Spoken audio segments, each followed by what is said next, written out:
अस्सलाम वालेकुम दोस्तों। तो ये हमारे पास इंजन है सुजुकी आल्टो का। तो इसमें जो अब काम है मैं अभी पूछता हूँ, अब्दुल्ला से क्या कहते हैं, ये कौन सी गाड़ी का है? आल्टो आल्टो का।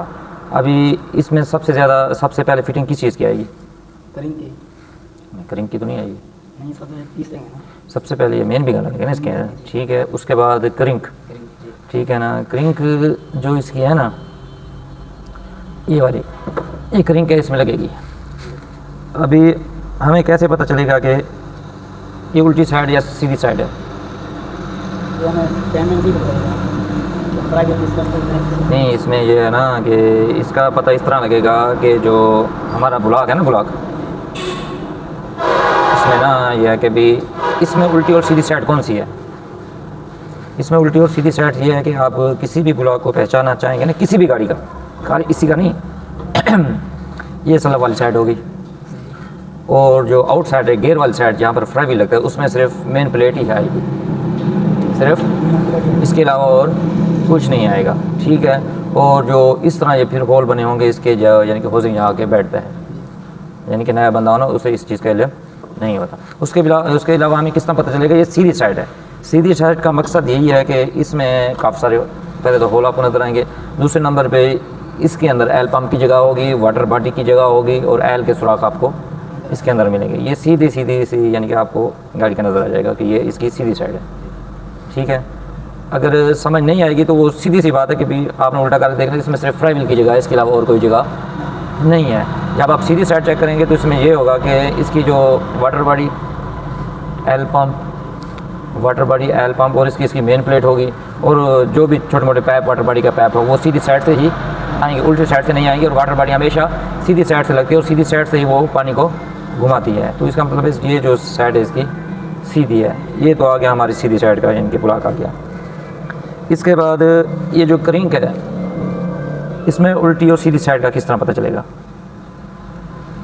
करिंग में हाँ, करिंग ये इसमें यह है कि भाई सीधी और उल्टी साइड में सिंपल सा ये है कि भाई जो भी सीधी साइड जिस गाड़ी की भी होगी उसे फिर ये केम का बोल्ट लाजिम लगेगा, ऐसे है ना, केम का बोल्ट लाजिम लगेगा। और सिर्फ काटर भी सीधी साइड पे आएगी, आउट साइड पे नहीं आएगी। जो आउट साइड है उसे पुल्ली की तरह ये सुराख आएंगे फ्राई व्हील पे, ये हर गाड़ी को, ये नहीं कि हम इसी गाड़ी का इंजन खोले, इसमें हर गाड़ी को ये इस तरह पुली बनी होगी ताकि फ्राई व्हील बैठेगा। ऑटो गाड़ी है, मैनुअल है, डाला है, या कार है, जीप है, कोई भी गाड़ी है ना, इसमें फ्राई व्हील लगेगा। ये तो सिंपल सी बात है।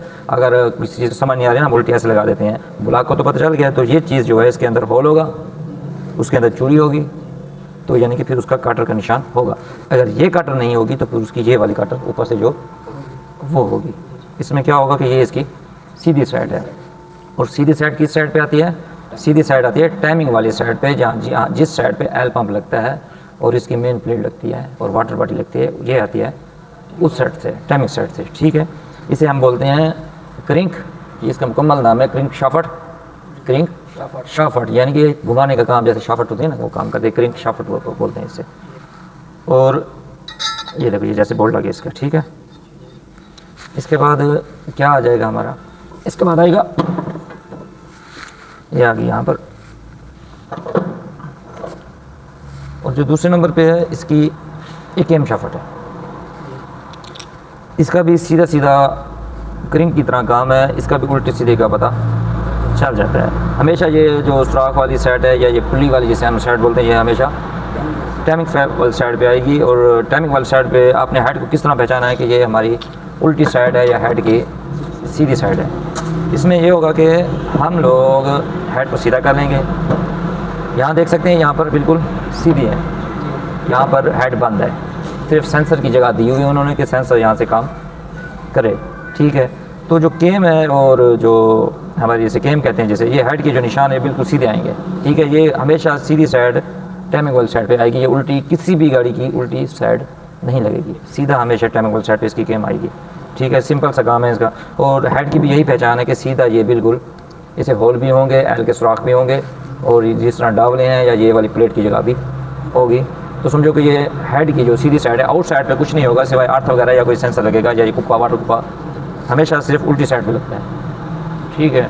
या ज़्यादा से ज़्यादा किसी गाड़ी को आएगा तो वो साइड वाली साइड पे आ जाएगा, ठीक है। नहीं तो ये साइड पे आता है या पीछे से आता है। इसके जो सेंसर हैं वो भी पीछे से ही आते हैं, जैसे ये केम का सेंसर है ये भी पीछे से आएगा। इसके बाद क्या आ जाता है कि भाई इसके अंदर किस चीज़ की सबसे पहले फिटिंग होगी हेड के अंदर? सबसे पहले वाल की फिटिंग सबसे पहले ना इसके अंदर इसकी सीटें लगेगी खराब वाले से, जो यानी कि हम जो हेड बनवाते हैं ना उसकी सीटें लगेगी अगर ख़राब है। इसके वॉल गाइड लगेंगे। वॉल गाइड ये वाले हैं, वॉल गाइड जो होते हैं ना, वॉल सील उठो, ये गाड़ी में वॉल गाइड के ऊपर ये वॉल सीलें जाके बैठती हैं। जो नए हेड आते हैं जिनमें वो तो वॉल गाइड लगे होते हैं, उनमें हम सबसे पहले वॉल सीलें बिठाते हैं। वॉल सीलें बिठाने के बाद हम उसके फिर ये वॉल बिठाते हैं। ये इनकी भी तरतीब होती है 1 2 3 4 5 6 7, जिस यानी कि जितने भी वॉल हैं 8 हैं 10 हैं 12 हैं, उस तरफ से इसके ये उल्टा भी नहीं लग सकता, ठीक है। इसे भी सीधे लगाएंगे, अगर इसकी सीटें ठीक है तो ये भी सीधे लगेंगे। तो इसके बाद हम इसकी स्प्रिंग काटर फंसाएंगे, स्प्रिंग रखेंगे, फिर काटर लगा देंगे। उसके बाद जो इसकी बाकी फिटिंग आएगी हम वो करेंगे, ठीक है। तो ये तो हो गया। अब इसके बाद क्या है, ये इसकी कैपें हैं। ये किस चीज़ की कैपें हैं? क्रिंक की शाफट, ठीक है, ये उसकी हैं और इसे हम पीस बोलते हैं जिसे हम मामला उसमें, ठीक है ना। इसका क्या काम, ये सुराख क्यों है? ये जो है ना यहाँ से आयल जाता है, क्रिंक को मिलता है, जिससे क्रिंक चलती है, जाम नहीं होती और सही वर्क करती रहती है, ठीक है। अगर ये नहीं होंगे तो गाड़ी सीज हो जाएगी, ठीक है। ये हमारे आगे पीस, ठीक है। फिर ये दोनों साइड इस ऊपर हो या हो कोई फ़र्क नहीं पड़ता, लेकिन नीचे जो ब्लॉक का सुराख है यहाँ से प्रेशर से आयल आता है और ये क्रिंक नरम रहती है, फ्री रहती है, ठीक है। दूसरे नंबर पे क्या है कि भाई ये है हमारे पिस्टन, इसके अंदर भी एक सुराख है, ठीक है ना, और एक सुराख यहाँ पर है, ये यहाँ पर। इस सुराख का क्या काम होता है कि भाई जैसे ये वर्क करता रहता है ना, जिस तरह स्पीड से वर्क करता रहता है, जितना भी जो प्रेशर से एल निकलता है तो यहाँ पर इसे एल मिलता रहता है ताकि ये रमा दमा रह जाए, ठीक है। अभी तो ये चीज़ें चल रही हैं, किसी गाड़ी में देखा होगा आप लोगों ने, यहाँ पर वो लगे फुहारे लगे होते हैं जिसे हम 10 के बोल्ट लगाते हैं, उसमें ये सुराख नहीं होंगे क्योंकि उसका काम वो फुहारे करते हैं। एल पंप के प्रेशर के हिसाब से वो इसे फिर एल भी देते हैं, जिसकी वजह से ये बिल्कुल फ्री रहते हैं, ठीक है। और इसे भी एक ही होल होगा जो कनेक्टर आर्टरी यानी कि क्रिंक के अंदर से ही गुजरेगा। ये जैसे ये क्रिंक है, इसके अंदर ये सुराख है, ठीक है।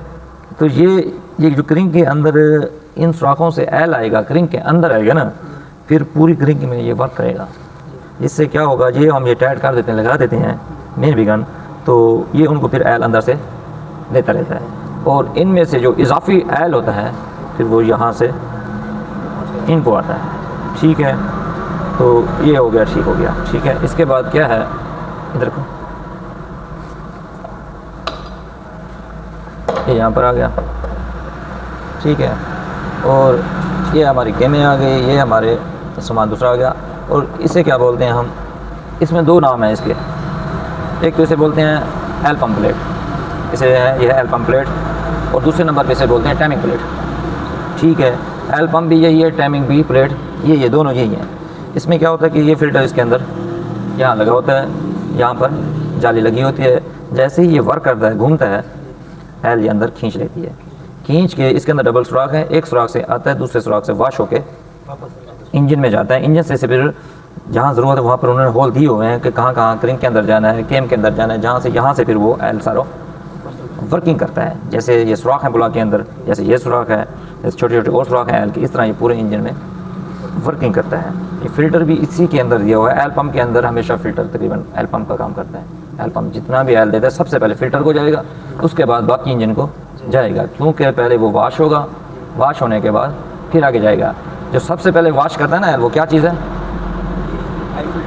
नहीं, सबसे पहले वॉश करती है जो इसकी जाली होती है ना फ़िल्टर वाली, वही।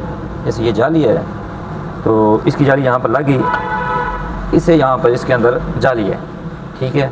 ये जाली से जो अगर कचरा होगा वो इसी के अंदर रुक जाएगा, इसके अंदर ब्रिक जाली है ये, तो मोटा कचरा है जो 19-20 थोड़ा बहुत जाएगा ज़रात की तरह, वो फ़िल्टर कवर कर लेगा ताकि इंजन में ज़्यादा मसला ना बने। अगर अल्लाह ना करे कि ऊपर नीचे कहीं से कचरा इसके अंदर कोई सिलिकॉन, जैसे अब हम इंजन कर रहे हैं, कोई सिलिकॉन गिर गई या कोई किसी चीज़ के साथ ज़रात गिर गए या कोई नट नीचे गिर गया तो वो आगे से नहीं जाने देगा, जिससे इंजन वर्क करता रहेगा और चलता रहेगा। ठीक है, अगर यहाँ से जो कचरा निकलेगा वो बिल्कुल बारीक ज़रात में होगा, बारीक ज़रात में होगा तो वो उसे जो फिल्टर है वो कवर कर लेगा, इसलिए जो इसका ऑयल है वो चलता रहेगा और इंजन को ख़राब होने से बचा लेगा। इसमें ये चीज़ें होती हैं लाजमी, इन चीज़ों में हम क्यों करते हैं, इसकी वाशिंग ज़्यादा क्यों करते हैं, ये कोशिश करते हैं जितना हमसे साफ़ हो हम बेहतर करते हैं, इससे इंजन की लाइफ बढ़ जाती है। ठीक है, इसमें हर चीज़ जितनी हम साफ़ करेंगे, ये इंजन कोई भी इंजन गाड़ी का हो वो सफाई के ऊपर ही ये करता है कि जितनी सफाई ज़्यादा होगी वो उतना ज़्यादा वर्क करेगा, चलेगा, उतना ज़्यादा टाइम चलेगा। जैसे कि अब हमने इसे नॉर्मल सफाई की तो इसने चलना है 1.5 साल। अगर हमने हर चीज़ को एक्यूरेट करके किया, एक दिन लगाना था हमने 2 दिन लगा दिए, तो इसमें क्या है कि जहाँ से इसने 2 साल देने इसमें 5 साल लगा निकालने हैं। हमारा शर्त ये है कि जो गाड़ी वाला है इसका ऑयल फिल्टर टाइम से चेंज करता रहे और मिट्टी वगैरह से गाड़ी को बचाता रहे। ठीक है, फिर इसने 4-5 साल आराम से चलने हैं, अलबत्ता इस तरह नहीं। हाँ, दूसरे नंबर पे ये है कि अगर इस गाड़ी वाले ने जहाँ कहीं से भी ऑयल डाला, अगर इसके अंदर 2 नंबर पे ऑयल डाल गया, इंजन आप जितना भी अच्छा बना लें फिर वो नहीं चलेगा।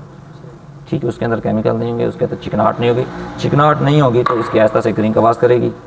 ठीक है, फिर जो ऑयल है वो पानी की तरह ये इसका काम करेगा, रिंग जो है ना ऑयल को नहीं रोक पाएंगे और इसका रिंग भी ख़त्म हो जाएंगी। ये 2 नंबर ऑयल की निशानी होती है कि जब भी आप लगाएंगे तो कहते हैं ना 2 नंबर ऑयल डाला है तो गाड़ी धुआं मार गई है। भाई कैसे मार गई है, वो भी ऑयल है, वो भी ऑयल है, उसमें भी चल रहा है, उसमें भी गाड़ी खा तो नहीं जाती।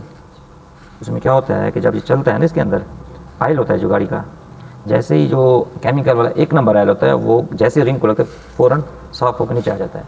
जो 2 नंबर ऑयल होगा, जैसे हम पानी डालते हैं किसी चीज़ में, वो जैसे थोड़ा सा सेमा कर लेता है, रुक जाता है, सेमा कर लेता है, रुक जाता है, उसके अंदर केमिकल है वो बिल्कुल ही पानी की तरह होता है। और एक वो स्लीप को ख़राब करेगा, दूसरा क्रीन को ख़राब करेगा, तीसरे नंबर पे जब इसे ऑयल लगेगा तो रेगमाल का काम करेगा, लोकल जो ऑयल होता है। ठीक है ना, जैसे हम आप तुम हाथ रगड़ो इसे ऑयल के साथ तो ये बिल्कुल ही सही होगा। अगर तुमने किसी पानी के साथ किए तो ऐसे 2 सेकंड या किसी फ्री को जैसे पानी की ज़रा ख़त्म हो गई वो तुम्हें साफ बताएगा कि हाथ गर्म मसला कर रहा है। इसके बाद फिर जो ऑयल है इसका ऊपर आना शुरू हो जाता है और उसके बाद गाड़ी ऑयल खाना शुरू कर देती है। हाँ, कुदरती बात है, टाइम पे पता चल जाए और गाड़ी वाला ऑयल चेंज करा दे तो उसका इंजन बच सकता है, लेकिन इस तरह बहुत कम होता है। ठीक है ना, ये इसकी यानी कि जो पोजीशन है इंजन की ये है। और ये रखो इधर, ये फ्राई व्हील उठाओ, ये इस गाड़ी का फ्राई व्हील है। ठीक है ना, ये हर गाड़ी का बनता है वेट के हिसाब से, इंजन के हिसाब से। ये नहीं कि हमने इसे बड़ा लगा दिया, चाहे सुराख बराबर सगेर भी फिटिंग हो जाए तो ये कामयाब नहीं होगा, इंजन ऐसे धड़केगा क्योंकि उसका वेट एक साइड पे बढ़ जाएगा और क्रिंग के ऊपर एक साइड पे लोड हो जाएगा। तो कंपनी वाले क्या करते हैं, इसका हर चीज़ को देखभाल के बनाते हैं वेट के हिसाब से। ये बड़ा छोटा हम दस्ती भी बना के भी नहीं लगा सकते। अगर ये छोटा इंजन है तो जो फ्राई व्हील भी छोटा ही है, इंजन की लिमिट के हिसाब से है, उसकी फ्राई व्हील उसकी गियर की कैपेसिटी के हिसाब से है। अलबत्ता इसमें बड़ा नहीं लग सकता, इसलिए ये इसमें क्या होता है, ये जब टाइट हो जाता है, जब हर चीज़ फिटिंग मुकम्मल हो जाती है तो इसमें फिर क्लच लगता है। ठीक है ना, ज़ोर तो मेन चीज़ इसी ने घूमना है ना, ये घूमेगा तो फिर क्लच भी घूमेगा, गियर भी घूमेगा, क्लच प्लेट भी घूमेगी, इसलिए उन्होंने इस चीज़ का वेट बराबर रखा है। इस वेट के हिसाब से फिर इसकी क्लच प्लेट है, इस क्लच प्लेट के बाद इसकी फ्राई व्हील है, ओ सॉरी फिंगर प्लेट है। ठीक है ना, वो फिर इस मुकम्मल वेट के हिसाब से हर चीज़ वो तैयार करते हैं। उसके बाद फिर इंजन फिटिंग करते हैं, उसके बाद फिर गियर की शिफ्टिंग करते हैं। और ये वाला बैरिंग क्यों है, ये वाला बैरिंग इसलिए है जो गियर की आगे वाला होल गुली है इसके अंदर बैठ जाती है। अगर 19-20 किसी वेट या किसी चीज़ का फ़र्क है तो वो लेवल गियर रह जाता है। अगर ये नहीं होगा तो जो गियर है वो उसके अंदर वैसे भी थोड़ी बहुत प्ले होती है तो गाड़ी धड़केगी और गियर को भी नुकसान होगा, इंजन को भी नुकसान होगा, क्योंकि उसके अंदर वाइब्रेट बढ़ जाएगी। क्योंकि गियर के ऊपर खाली क्लच प्लेट का लोड पड़ जाएगा, इसके ऊपर नहीं आएगा तो वो वाइब्रेट करेगी, जिसकी वजह से ये बैरिंग लाजमी होना होता है। बाज़ औक़ात गाड़ियों में क्या होता है, ये टूट जाता है तो गाड़ी गियर भी मसला करती रहती है। तो इसलिए हमें चाहिए कि हर चीज़ को खर्चा तो आगे अगले का होना है ना, देखभाल के करें कि हमारी भी बात बने, गाड़ी वाले का जो खर्चा है वो भी जायज़ हो और उसका काम भी अच्छा हो। हाँ, उसके बाद जब हम हर चीज़ फिटिंग कर लेते हैं, जो हेड की बारी आती है तो हमेशा इसमें क्यों कहते हैं कि बड़ी गैस किट डालो, बड़ी गैस किट, ये पतरी वाला जो गैस किट होता है इसका जेन्युइन गैस किट होता है। ठीक है ना, इसके डालने से क्या होता है कि इसका प्रेशर इंजन का पूरा रहता है और इसकी पेट्रोल की एवरेज भी बड़ा फ़र्क होता है। इसमें क्या है कि अगर हम ये मोटा गैस किट डाल देते हैं, आम जैसे वो हम गत्ते वाले डाल देते हैं, 2 mm का होता है, कितने का होता है, ठीक है ना, उसमें क्या होता है कि हेड पिस्टन और हेड के अंदर वालों के अंदर फासला बढ़ जाता है। ठीक है ना, ये ब्रेक का ना लेवल है, जब हम मोटा गैस्केट डालेंगे तो पिस्टन वालों के अंदर प्रेशर का वेट वो बढ़ जाता है, जिससे प्रेशर वो नहीं रहता। अगर 170 प्रेशर चाहिए उस टाइम जब हम हर चीज़ नहीं बना रहे थे, वो उसे 160 या 150 देगा, ठीक है, क्योंकि उसका प्रेशर कम हो जाएगा। इसलिए कहते हैं कि इसका जो गैस्केट है कोशिश किया करें कि इसका जेनमन डालें। हम फेस भी इसलिए कराते हैं कि कोई गरमाइश ना हो। जो इसका जो जेनमन गैस्केट है, अगर इसकी लेवल हर चीज़ है तो इसकी साउंड भी जेनमन की तरह निकलेगा। दूसरे नंबर पे गाड़ी एवरेज भी देगी। और अगर हम मोटा गैस्केट डालेंगे तो वो तकरीबन कोई 70% गाड़ी एवरेज नहीं देती। 30% इसलिए दे जाती हैं, उनका फेस ज़्यादा आउट होता है, जिसकी वजह से वो फेस गत्ते वाला गैस्केट पूरा काट देता है। अगर हम इसका गैस फेस करा दें, इसका फेस करा दें, अगर ये फेस अबर हो गया है तो हमें चाहिए कि हम गत्ते वाला ही डालें। वो इसकी जो कैपेसिटी है, जितना वो फेस हुआ है उसकी वो बराबर कर देता है। इस गैस्केट का यही फ़ायदा होता है। अगर ये ठीक है, ये बहुत ज़्यादा चलेगा। अभी हमने क्या किया, इसका रेडिएटर उठाओ, रेडिएटर अंदर पड़े गाड़ी के अंदर, वो भी वॉश करा लिया है। और दूसरे नंबर पे ये इसकी ये सामान है, दिखाओ रेडिएटर इसका। ये इसका क्या है, रेडिएटर है। ये क्या काम करता है, पानी का सर्कुलेशन, पानी को ठंडा करता है, ठंडा करता है। ये हवादार होता है। यहाँ से पंखा क्यों लगा होता है कि जैसे ही पंखा चलता है इसके अंदर पानी होता है। पानी जैसे ही पंखा उल्टी साइड पे चलता है तो लोग कहते हैं कि ये उल्टा क्यों, ये तो इंजन को हवा नहीं दे रहा। इसमें सिर्फ पानी को ठंडा करना होता है। जैसे ही पानी जैसे इसके अंदर चलता है, जब इंजन को ज़रूरत होता है, पंखा चलता है, बाहर की ताज़ी हवा लगती है, रेडिएटर को इन होल से गुजरती है। होल की वजह से पानी ठंडा होता है। उसे कैपेसिटी जितनी 82 चाहिए, 85 चाहिए, 90 चाहिए, जितनी उसे हीट चाहिए, उस लेवल पे लेके फिर पंखा उसे बंद कर देता है। जब बंद करता है तो फिर जब ये हीटअप होता है तो यहाँ से फिर पंखा चलता है और यहाँ से ब्रेक होल होते हैं, जिसकी वजह से हवा ठंडी हो जाती है। हवा ठंडी होने की वजह से पानी भी ठंडा हो जाता है और वैसे भी बाहर की हवा आती है वैसे भी ठंडी हो जाती है, ठीक है ना। इसका ये काम है। अगर इसकी ये नालियाँ चौक हो जाएंगी तो पानी वर्क नहीं करेगा, जिसकी वजह से गाड़ी फिर भी हीटअप होगी, ठीक है दोस्तों। तो फिर हम इंजन को फिटिंग करके फिर से करते हैं, बस बंद।